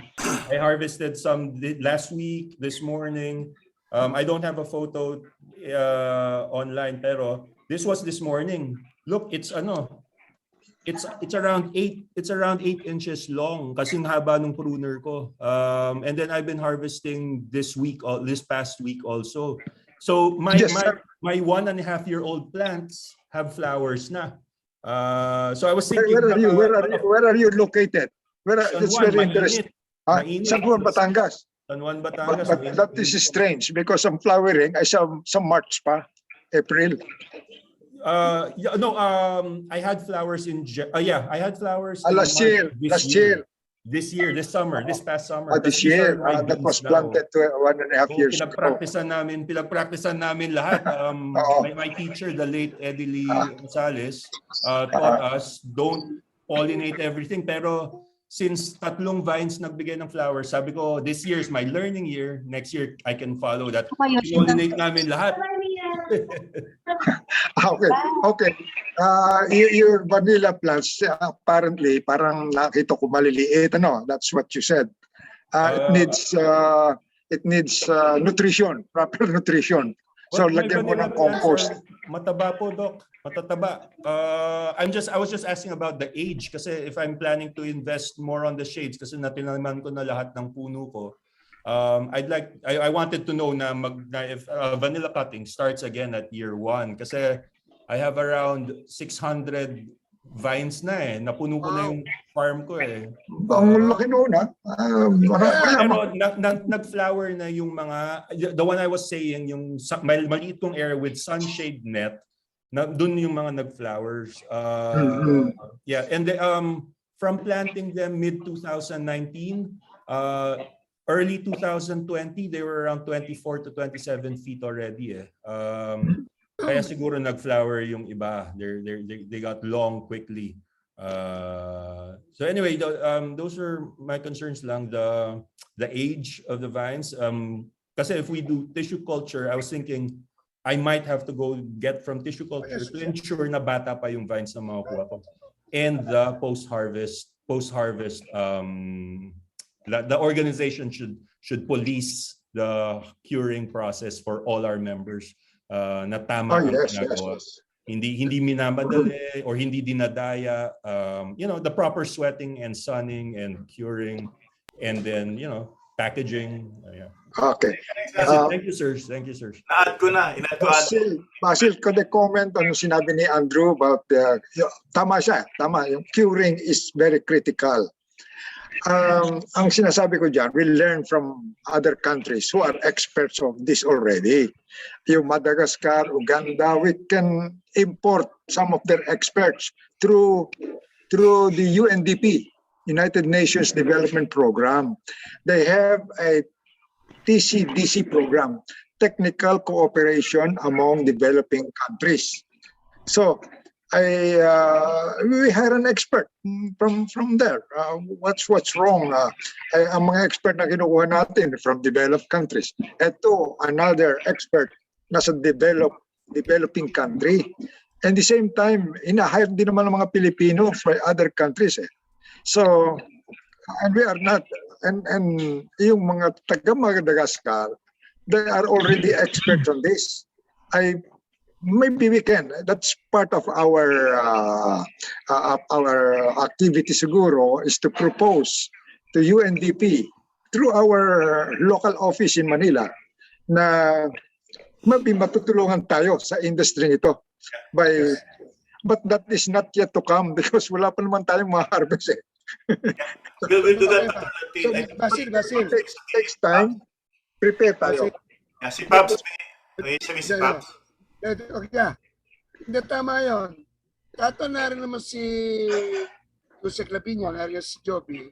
Pwede rin tayo diretso sa FAO, yung TCP, Technical Cooperation Program of FAO. Pwede rin yun, no? So, we hope Joby can report on that so that we can naman help her draft the proposal. Ako kami ni Ray, former FAO expert kami, kami yun. Andrew, baka pumunta ko ng sa Sabado. May party kami sabi nila Basil, di ba Basil, kasama ka na doon sa EPIA. Magkita tayo Basil, punta natin ito kay Andrew. Ano po ha? Game. Can you text me, Andrew? I will. I'll give you my number, 0917. Hold on, Sir Pabs. Hold on. Bigay ko sa Bigay ko sa... Okay, I'm ready. 0917. Yes. 821. 1548. 1548. Plus, yung 5-digit lahat yung ng birthday ko. 11548. Binigay mo na yung bank passwords mo. Sir Pabs. 821. Yeah. 821-1548. Oh, yeah. Okay. Sige. Bigay mo sa akin address mo. Yeah, Basil, I will send you a message. I might live here sa Malpar. Nato na ako Halos malapit ako sa iyo. I'll be with you in 1.5 hour siguro, 1.5 at most. So, siguro mga 2:30, 3, Yes, Sir Pabs. I'll give you my number also. Parang hindi nagre-register. Wala kasi akong signal dito sa farm I typed it to sa chat box. Okay. Okay, I got it. Kunin mo na sa akin. I'll call you sa water tower. May signal ako sa water tower namin. Akit ako. Sige, Basil. Yeah. Punta tayo dyan. Around 2 o'clock. Sige, Sir Pabs. 2 o'clock, 2:30. Yeah. Sa Saturday. Sige, I can meet up with you sa may San Juan Laia Road, yung yes, I know that. Yung may ecological fee. Basta bahala na madali na Okay, yes, we'll coordinate. Okay, sama ko Para nakita ko, 6 na rano ito, Brad Ray. Hindi ko biruan. Samantala ako yung 25 lang. Diyos ko naman, layo ko pa pala kakatsa. Punta tayo kina Myla sa Okay. Yeah, si Ma'am Myla is where I get my vines too. Kay Ma'am Myla, I visit her often also. Ma'am Myla. Magkakalapit lang yan, Vanilla Tour. San Jose, Ibaan, Yes, Rosario. yes, sir, Babs. I will message you. Si Ma'am Myla, she here pa? Yes, sir. Andito po ako. Hi, can I see you, ma'am? Asan ba yan? Sorry. Andito po ako. Yeah, Myla. Good morning, Myla. Good morning po. To say a few words. Sir, Say a few words, baka may gusto pang i-add sa discussion natin. wala po. Okay na po lahat. Oh. Ang galingan niyo, sir, mag-facilitate. Sanay na sanay kayo. Ang alam ko lang magtanim po tsaka mag-alaga ng vanilla. Si Kokoy may gusto yata sabihin din.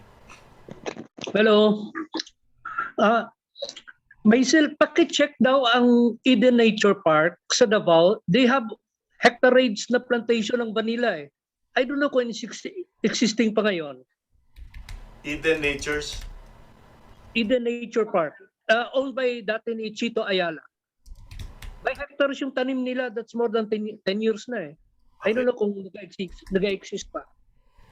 Will do. Sige. Thank you. Yun lang, thank you. Thank you. Pabs, naka-mute ka.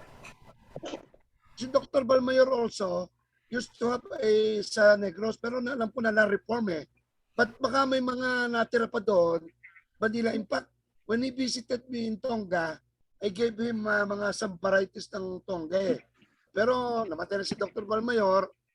Pero Brad, Ray, I thought na di ba na si classmate mo? Si Dr. Crencia. Si Dr. Crencia, Paeng. Tanong natin kay Dr. Crencia kung baka natira pa yung vanilla at saka yung ba yung vanilla na kailangan natin. Kasi ang first and foremost sa Basil, ito bang vanilla pinag-uusapan natin, are we on the same boat? Baka mamaya ibang klase ng vanilla ito. Kaya yung muna natin skultuhin na the vanilla we are talking here is the same vanilla where we will optimize the vanilla. Ayun muna ang, hindi ko alam, yung vanilla ko kasi galing kay Dr. Lantin eh. Baka Dr. Lantin, baka yan ipanilahan lang. Hindi, galing UP yan. UP Los Baños yan. O sige. Authentic. Oo. Okay. Ganito, to answer your question. Is Chris Fadriga attending, Basil? Wala siya ngayon. Wala siya. Yeah, I mentioned to him about yung sinasabi ni Brad Pabs about Balmayor's farm. He daw ay kilala ni Chris at pupuntahan daw niya. Sabi ko nga, tingnan mo kung may remnants of vanilla yun yung source of cutting material. Authentic yun. Kung yun. Grand Mayor's farm? Tanong ko rin kay Andrew. Andrew, are you sure the vanilla that we are talking about is the one you planted? Baka marami kasing variety eh, you know. Yes, I made sure, Sir Bob. Kay Myla. I made sure. We are talking on baka sayang yung... Yes, sir. From UPLB po yung cuttings ko sa likod ng agronomy department. Pero sigurado kasi kung nasayang marami. Authentic yun, authentic. Ang mga expert yun. That's where Dr. Constancio is. Dr. Crienza came from. Lapit po dun sa hagutan ng abaka. Yeah. Okay. At sa iyo ba galing yun? Sa iyo ba galing yung Myla? Yung, Ay, hindi po. Nakabahagi lang po ako dun sa likod ng dun po sa likod ng agronomy. Tapos na pinadami ko na lang po. Yeah, Andrew, galing mo sa iyo? Kay Ma'am Mylan, kay Ma'am Edelie. Kokoy, you raise your hand, Kokoy? Okay. No. Wala ko, Andrew. Okay. Okay. So, I think we're almost done. Madami na. Sorry. Yes, ma'am, go ahead. Sir, may isa pa rin akong concern kasi doon nagsa-start pa lang tayo ngayon. Siguro po isa rin pong kailangan nating mapag-anuhan ng pansin. Yun po kasing mga diseases na lumalabas sa vanilla. Kasi ngayon po may mga nagpapakita ng may virus, merong so sana po, lalo na lang dito yung mga expert kasi po baka nagsisimula pa lang tayo. Syempre matagal-tagal po bago bumulaklak. Baka nandun pa lang tayo sa waiting stage, maanuhan na nung mga sakit yung mga ano natin, vanilla. So kung pwede po magpatulong kina Dr. Lantin, yun dun sa mga expert po dun sa mga ganong klase. Yeah. Thank you, Myla. Nilista ko na dito yan, Pest and Disease Management. Tapos Andrew, yung do cutting start at year 1. Na-add ko na rin yung sa, tama ba, Grand Mayor's Farm? Kay Chris Padriga. Valmayor. Mayor, VAL. Alam ni Chris Padriga. In person, he will be going there. Yeah, okay. Ito ko na lang kay Chris kasi ang alam ko, I gave Dr. Balmayor also pinunta niya ako sa Tongge. Sabi niya, Paps, pwede ba i-squat mo lang ako ng kwan dyan? Sikwat mo lang ako dyan ng banyan. Naayos ko naman. Teka ako, paparupa na natin sa Minister of Agriculture, baka mamaya makulong pa ako eh. Yeah. So, I know he's got also, nung dalang-dalang ni Ramon, dala ba raw siyang galing na stock, yung vanilla stock from Tonga because I secured it personally from the Minister of Agriculture. Yeah. From his farm. Yeah. Check with Chris. So, na-capture ko din itong sa UNDP at sa FAO, TCDP. Ito yung mga tao o organization that we need to talk to. Tapos sa proseso, yung sana nga, meron daw Tagalog na manual, then the post-harvest. Mga dinagdag ko lang, track and trace, ano ba? Site visit, to Sabado, magkita-kita tayo doon, Pabs. Yes. Positioning, wala pa yan, pricing, wala pa muna tayo dyan. And then sa investment, nabanggit ko nga sana, baka pwedeng magkakaroon ng private company na dito set up. Yes, pwede. So we'll see. So with that, nakita natin ito kanina, nabanggit ko na kanina. So I'd like to thank everyone for, sayang si Ma'am Flor nagkaroon ng closing remarks kanina. Hindi ko siya nabigyan ng pin para maging siya yung closing natin. But I'd like to thank everyone and I'd like to wish everyone a Merry Christmas, at Happy New Year too. So, maraming salamat. Baka meron pa kayo gusto i-add. Basil, kailan susunod dating meeting? Teka. Set muna para at least alam natin. Basil, ikaw When is the next meeting? Teka.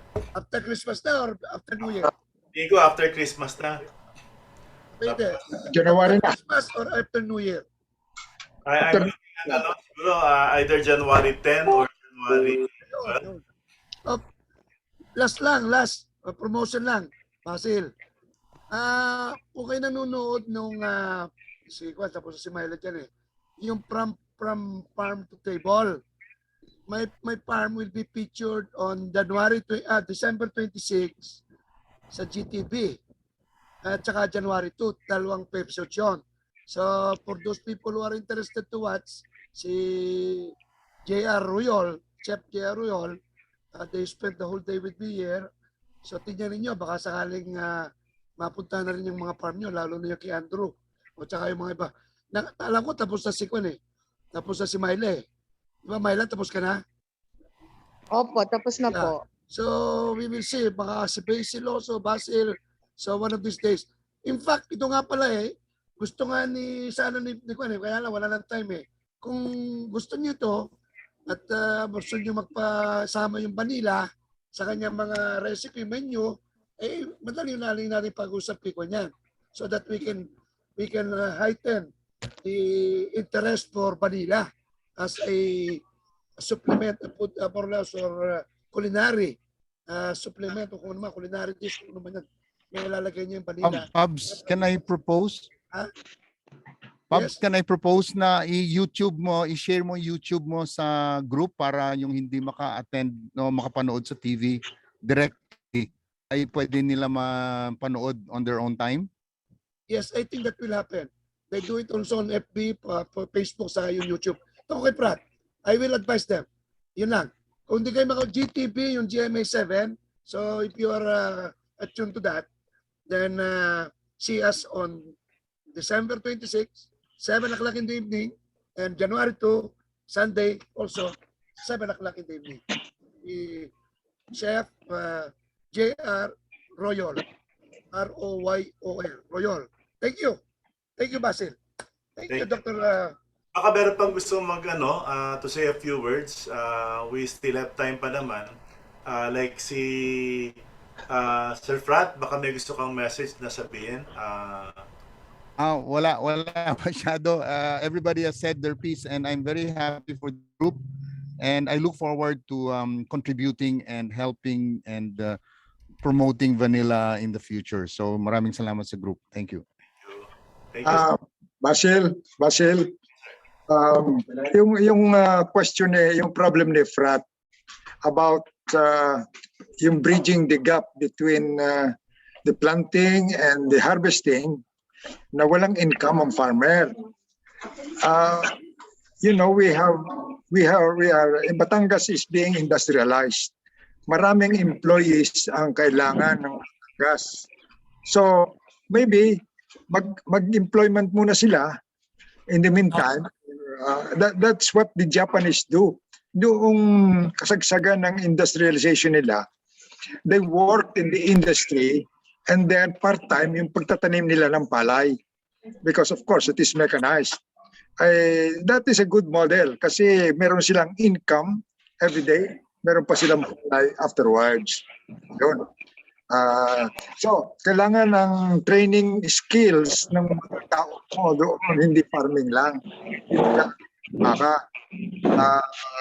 So, if they work in the industry, whatever, construction worker, factory worker, meron silang income to go by. Parang hindi overseas farmer workers, hindi ang danger lang dyan, Doc Ray, is that baka hindi na sila bumalik sa agriculture pag nakatingin na sila ng steady income from the industry. So, I would not really support that.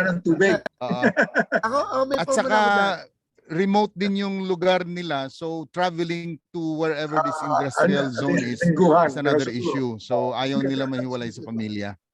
Basil, meron akong konting sagot. For example, kung magtatanim ka open land, wala mga trees, etc. Gusto mo rin mag-vanilla. So, ang magagawa mo dyan, total, may maliit pa, gagawa ka na agad ng seed dyan, taniman mo na agad ng madre cacao, para may seed na si vanilla, and yung income, magtanim ka muna ng saba, yung tissue culture saba, or yung mga saba, or yung lakatan, sa pagitan, para magiging seed din. At in the meantime, maglagay ka ng bawa ng munggo, mung bean, peanuts, para meron siya cash crop. O in the short run, pwede rin kang maglagay ng vegetables doon. Kasi within 1 month to 3 months, nakakapag-earn yung mga farmer. So, Pubs, your suggestions are good for farmers who have their own land. Maraming poor farmers na walang lupa eh. So, wala silang simulan. The best is really cattle raising, no? Yung pag-iuwi ng baka o kambing. That's all they have. So, we have to be knowledgeable of their background muna. I agree with you. Yan ang tawag namin sa Batangas yan, ipaiwi. Kaya importante rin, meron somebody na entrepreneur like you na ipapaiwi mo, pero kailangan mo rin may source ka ng at dili sa amin sa Malbari, nakakahirapan na rin ng kumpay no? So kung may mga area na makakakumpay ka, saka mas kakaroon siya ng supplement, kaya ng unit sa molasses, sa ganon, saka yung darak or whatnot, or sa mais, malaking bagay yon. So that yung baka, yung kalabaw mo can really gain weight the way you want it to be. Yun siguro. Tama. It's livestock, pwede rin chicken, pwede rin goat. So as long as we are able to provide sustainable livelihood while we are waiting for the vanilla to become money. Yun. I'd like to call others na baka sabihin like si Sir Emmanuel Yamson. Would you like to say a few words, sir?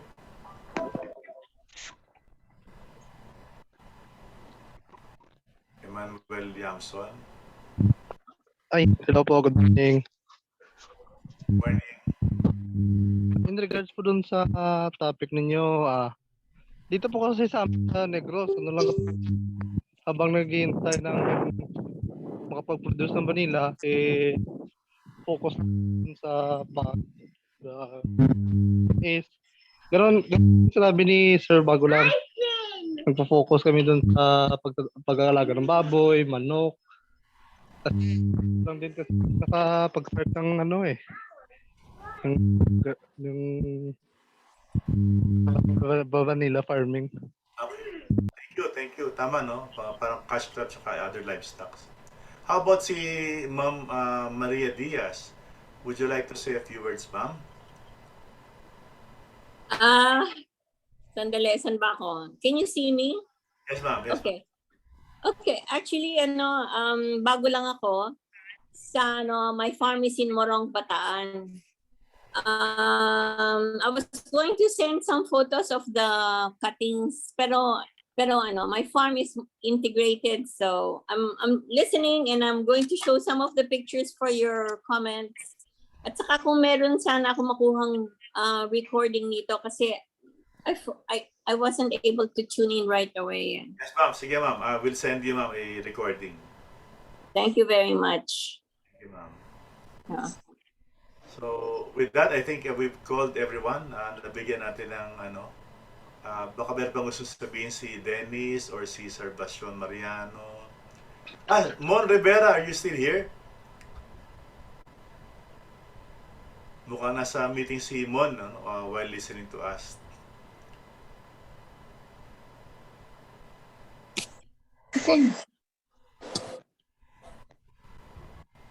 Anyone would like to say something before we sign off? It's now 12:14. Maybe we can call this meeting to an end. No? Okay.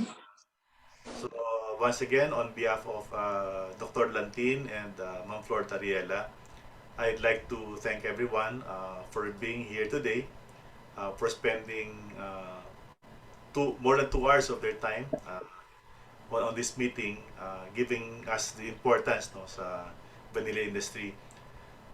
Thank you for all your contribution. We will prepare a program for this, a synthesis, and see where this will lead us to kasi hindi pa ito tapos. We still have some more consultation to do para maging siyang isang ganap na roadmap.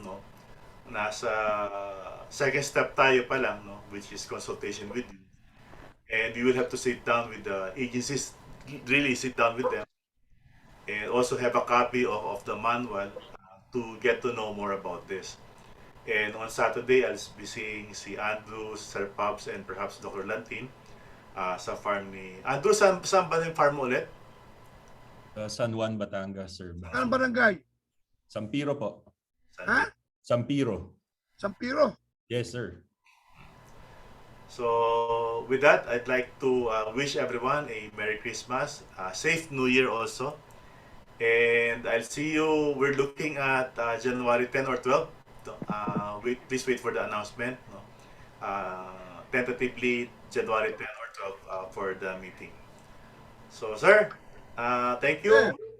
Bye. Thank you, Sir Basil. Thank you, Dr. Lantin. Very well. Everyone. Yes, thank you, Basil, for everything. Thank you, sir. Nice meeting you, Ma'am Maria Diaz. Bataan, Bataan? Bataan po, yes. How are you? Yeah. One of these days. UN. Ma'am Linda, salamat ha. Ma'am Linda, thank you. Yeah. Po. What about you? Bye. 252. God bless. 52. Bye-bye.